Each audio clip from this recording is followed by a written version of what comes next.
Well, there goes Dad and Maxie doing his nightly go to the down to the store and sit in the parking lot and people watch.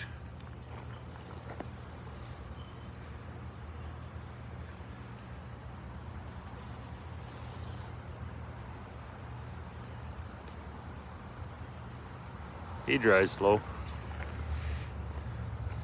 Anyways, yesterday going out to the farm, the brakes, I said were there, but they weren't right.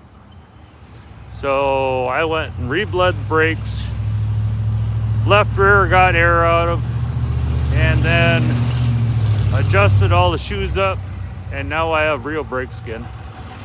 So the truck has brakes again, good brakes.